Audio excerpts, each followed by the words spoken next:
Welcome to Elevation Nation with your hosts Sam Panich and Parker Yablon. Elevation Nation is a community focused on bringing together young adults who are elevating themselves and others every day. Each Thursday, we take 15 minutes to talk about what's going on in the real world and touch on all the great things that Elevation Nation is up to.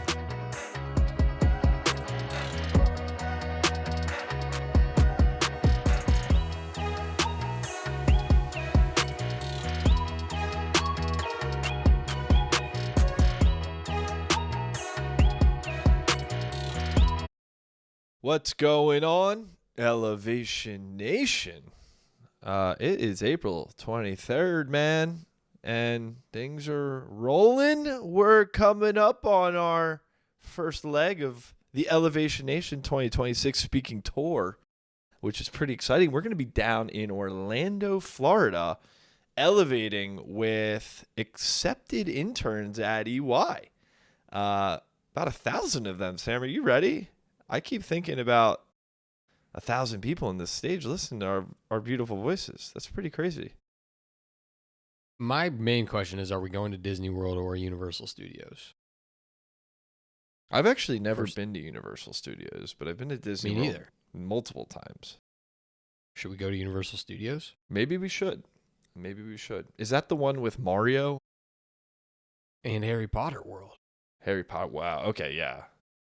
Maybe what is the, or maybe we'll have to do the around the world drink tour. That would make for some fun content, would it? Yeah, I guess so. Could be a fun time. It's funny. I was at the Bruce Springsteen concert earlier this week. How was Bruce sold out. He's 78 years old, and obviously I like his music, but what I appreciate about being at something like that is I always now that since we get on stages, I always try to be aware of how he holds stage presence and how he keeps his energy. And dude, he's in front of 20,000 people. He's 20 times more people than we are going to be in front of. And it's just incredible how he is so himself on a stage. You would think that you have to be so structured and put together, but the reason why people love Bruce is because he's got his energy. He's running around. Well, not as much as he used to, but he's still running around. He's engaging with the crowd. He's throwing things. He's, just making everyone feel like a friend. And I appreciated that about his stage presence. And so I'm excited for our times in Orlando and all the camps that we're going to elevate with. This summer. It's going to be cool. We've been planning it for a while, and I hope you feel the same. I'm very excited. I'm excited to get down to Orlando and kick this off. I'm also a little stressed, not going to lie. It's a lot of logistics in a short amount of time, and done everything we can on our end to get pretty squared away on those logistics, so I'm feeling okay, but, I am nervous. Parker gave me this task kind of for me to handle, and I don't want to mess anything up, and so we'll see. Hopefully we have rental just cars. Like anything, nothing's perfect, but it will happen at some point. The camp is going to give us the microphone and they say go ahead, and then all the planning and everything else does not matter. What matters is how we then show up in that moment. That's the easy part, to be honest. I can do that in my sleep. Yeah. Or is I've it? done that 100 times. It's harder for us to drive places. But yeah, I'm excited, Parker. We're going to make some great content. I'm excited to spend time with you. And it should be a great 3.5, 4 weeks. It's going to be cool. When I tell people we're going on tour, they're like, you guys are going on tour? And we're like, no, actually, we're going on tour. This is not like some fun thing we're making up. It is an Elevation Nation tour. We're going to be in 10 different locations in 3 weeks doing 15 different gigs. And that's a mini tour if you ask me. So we're pumped. We'll be sharing more Elevation Nation about that journey. But we want to do something a little fun today. We do rapid fire on all of our podcasts. And if you're going to ever see us in person when we elevate on a stage, we always start any session with a rapid fire. So Sam, got some rapid fire questions. Let's see some fun answers that we come up with here. You want to kick it with the first one? It applies to you for sure. So yeah, this is called the busy lie. If you had to eliminate the word busy from your vocabulary, Parker, when I asked you how you're doing, how would you describe yourself? And I got to give some backstory to this. Pretty much every time I talk to Parker, he says he's busy. He's a busy guy. He's got a lot going on. We're all busy. I know he's busy. But what is actually going on with you? How are you feeling? Pent up. That's the word. Pent up. You Did know how did I you skip feel. the gym? Like, You skipped the gym this morning? well, I got back from the concert pretty late, so I need. But like, So, yes. even when I go to the gym, there is a lot. And I realized this the last couple of years is there's just a lot happening at all times, and maybe it's the ADHD or ADD, whatever, that I have undiagnosed. But I'm going from one thing to the next to the next. There's just so much to do. We talked about this on the pod with Vance earlier in the week. Is like there's so much coming at us every day, whether it's a text, a ping, an email, a phone call, a podcast, a meeting, a deck you need to create, a task that you need to do. Oh, I need to go for a walk. I need to do my meditation. I got to eat lunch. I got to have a snack. I got to have a conversation with this person. There's just so many things that happen throughout the day. So sometimes it just pents you up and you got to let the energy out. And it reminds me I have to get out of my box that I live in New York City and go for walks to let that energy out. All right. I'm sorry you're feeling pent up. I like this second one. This is a good one for you, and I'm curious your answer on this. What is one goal you're currently chasing solely to prove someone else wrong? I like this one a lot. What is one goal you're chasing solely to prove someone else wrong rather than because it actually mattered to you, Sam? Usually we talk the other way around.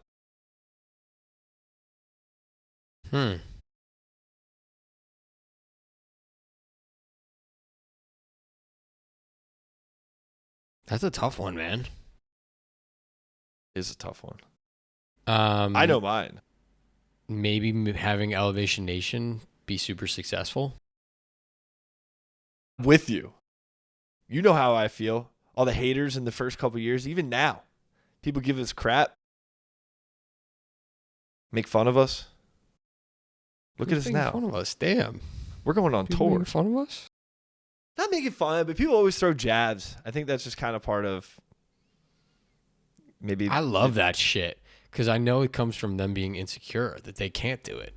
Parker, we've figured out how to have an entire side company while being extremely successful in Big Four consulting. I guess so. Well, most people can barely do being successful in Big Four consulting. It's just funny. Sometimes I do be like doing it to prove other people wrong. I'm not going to name names, but I'm taking notes. And I take notes. You know that, Sam. You're like Dave Portnoy with your hit list. I love it. I take notes. Like if something happens and someone says something, I literally am taking notes. Can you bring your list on our camp tour and we can burn it? Down. I'd like to do that. All right, let's do that. That's good content. All right, this is an interesting one, Parker. You're the king of AI. You're learning all these new skills. You're productive always. What's a skill that you've mastered that you honestly need to stop doing so you can become a beginner at something else that you want to grow in?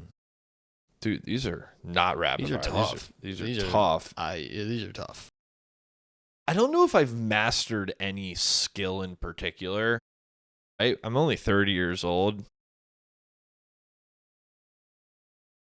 I think I've mastered the ability to, let's take the podcast, for example. I've mastered how to make it, edit it, chop it up very fast, very well with using, not a lot of resources and do it quickly. But to your point, maybe it is there needs to come to a point where I need to master the idea of how to take the content from the podcast to then put into other forms of content. the social piece. And I know that's something that we're trying to do more of. And so, yeah, that's my answer to that. That's a great answer. And I am grateful that you are grinding on the social front because you're making some great progress. I'm excited to see our camp tour come to life. I feel like Goose, man. This is sick. It's going to be great. Like the behind the scenes. If only we had like a third person who can just like film. We do. Mikey, we're hiring you. JJ, we're hiring you. Come on tour. All right, next question.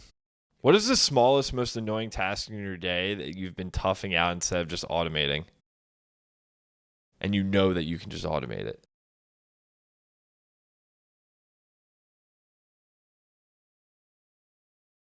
Probably replying to all the Elevation Nation podcast guest request emails. I could automate that. And we've like semi-automated it. It's just a copy paste, but like still I could automate that pretty easily. Yeah. Fair enough. I just don't know if it saves me that much time. Yeah. I guess the only other thing to do is just not respond. That's not our business strategy, Parker, according to you. It is not. All right. Whose opinion are you currently letting influence your decisions, even though you wouldn't want to trade places with them in 10 years? This is a big one. It's a tough one. Maybe you don't have to put them on the spot because they might be listening, but. You. Your opinions currently influence my decisions, but I wouldn't trade places with you in 10 years. That's exactly it. Okay. Yeah. Fair enough. Because in 10 years, I don't know. You have no idea how. Who knows where you're going to be in 10 years? I guess there might be aspects of my life that I've already done that I'd be reliving, or maybe not. That's for the world to determine. That's for you to determine. But I think that's a good. Well, now I want to prove you wrong. I'm going to work my ass off the next 10 years so that you're jealous of me. Okay. And you want to live my life, but you can't. All right. Well, I think wherever you go, I go somewhere too, at least in a little bit. Yep. So unfortunately, at this point, we are essentially brothers. Yes. Okay. Let's go two more, one for each. What is a commitment you made at the beginning of the year that has turned into almost a tax on your life and you don't want to pay it anymore? And I think I still want to pay it, but it certainly turned into a tax trying to live way healthier. After reading the book Good Energy, just went to a functional holistic health doctor yesterday, Parker. Not covered by insurance. Cost a shit ton more money than I thought it was going to. But I'm horrible. If you tell me to buy something, I just buy it. I get so uncomfortable. Oh, now you're in that place? Yeah, listen, I think they're good tests that they're running. It was just a lot more money than I anticipated on spending on a random Monday. But yeah, I'm excited that I'm investing in my health. I like their vibe. I think they're looking at me more holistically, but out of pocket stuff. So yeah, it's a tax, the health tax. Comes at a cost. Anything. Yeah. All right. In 90 years old, you're 90 years old, Parker. You're looking back at this beautiful week. You just saw Bruce Springsteen. What else is going on in this week that's going to make it memorable for you, and how would you describe this week as you're looking back on it? You're looking through your camera roll. You're in your deathbed. You're ugly as shit. You're so old. And you're looking back on the week of April 20th, 2026. Monday night, you hit Bruce Springsteen. We record a podcast with Vance. Tuesday, you work, Fortitude and 15. What else is going to be a highlight of your week for you? And if you're not doing something to make it memorable, why aren't you? I would say Bruce Springsteen's pretty memorable. You had some hot takes on him last night. He is one of a kind. I have to say this week will probably be remembered for the Bruce concert. I haven't seen him. 78-year-old guy playing for Is he that old? straight hours. 3 straight hours, no break. He's got a band of like 18 people, the E Street Good for Band. And him. to see a crowd of people just sing every song, love a guy so much, love the music, a culture, a vibe so much. Those are moments you look back and you're like, okay, I saw not only a rock legend, but I saw a legend of like people.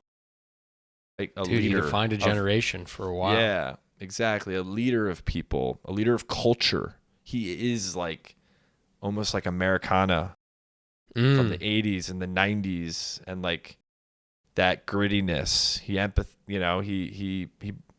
shows what it means to be a gritty American in a sense, and just like work and do what's right. And we don't have that anymore, do we? Just a good moral figure for us. So you're right. He's just like a piece of Americana. He is. It's Bruce Springsteen, bro. It's very cool. All right, nothing else can top that in the week. That's so fair. Bruce wins. Bruce wins. I'm glad. Like I said to you, there's some people that you got to see before they die or you die, and I feel like Bruce is one of those. And so I'm not the biggest Bruce fan. I don't sit here listening to Bruce all the time. Are you going to now? I feel like he's kind of into your world. Kind of. We could talk about this offline. It's just like, it's like old school, like older. I don't want to age with the people who like Bruce, but it's like older type rock. It's like 80s, 90s type rock. That's like, I like more grungy rock. I like more like exploratory rock. I don't necessarily love as structured rock as Bruce brings it, if that makes sense. It makes sense. Well, I'm glad you got to go. This was fun, little rapid fire. This is the week of Bruce. Until next week, Elevation Nation. Peace. Thanks for tuning in to Elevation Nation. If you enjoyed our conversation, hit that subscribe button to get notified when we release a new episode. If you would like to join Elevation Nation or get more information about the nation, please visit our website at www.elevationnation.io. Until next week, Elevation Nation, peace.